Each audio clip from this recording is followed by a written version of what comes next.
అశూన్య శయన వ్రతం అంటే ఏమిటి? దాంపత్య ఏకత్వానికి వ్రతం ఉందా? ఈ విశేషాలతో సాగేదే నేటి పరమార్థం. జగజ్జాలపాలం గజత్కంఠమాలం శరచంద్రబాలం మహాదైత్యకాలం నభూనీలకాయం దురావారమాయం సుపద్మాసహాయం భజేహం భజేహం. ఈరోజు అశూన్య శయన వ్రతం.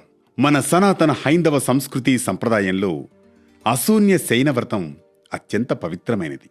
శయనంలో శూన్యత రాకూడదు అనే అర్థాన్ని సూచించేదే ఈ అశూన్య శయన వ్రతం.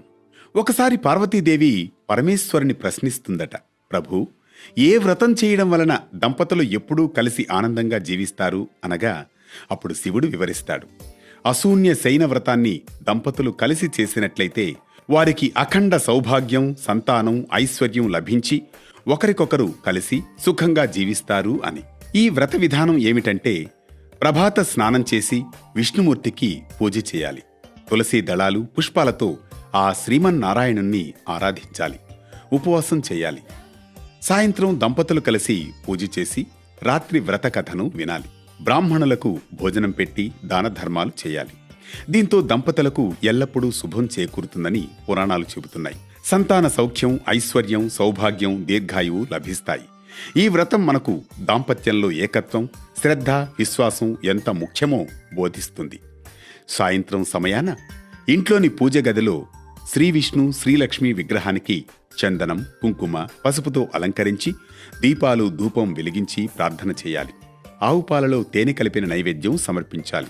ఈ పూజ సమయంలో శ్రీ మహావిష్ణువు, శ్రీలక్ష్మిని కొత్త పరుపు, దిండుతో కూడిన చాపపై ఉంచే ఆచారం ఉంది. మరుసటి రోజున పేదలకు కొత్త చాప, దిండుతో కూడిన పరుపు దానం చేయడం పుణ్యప్రదమని శాస్త్రవచనం. ఈ వ్రతాన్ని ఆచరించడం వల్ల దంపతుల మధ్య ప్రేమానుబంధాలు బలపడతాయని శాస్త్రవచనం. మన్మధుని సతి రతీదేవి ఆచరించిన అశూన్య శయన వ్రతం సర్వపాపాలను పోగొడుతుంది. భక్తి శ్రద్ధలతో ఈ వ్రతం ఆచరిస్తే దంపతులుగా చిరకాలం దాంపత్య సౌఖ్యంతో వర్ధిల్లుతారని శత్రుదేవ మహాముని శృతకీర్తి మహారాజుకు చెబుతారు. ఇది అశూన్య శయన వ్రతంలోని ఆంతర్యం. మరో భక్తి రాగం, ధర్మ దీపంతో మళ్లీ కలుద్దాం రేపటి పరమార్థంతో.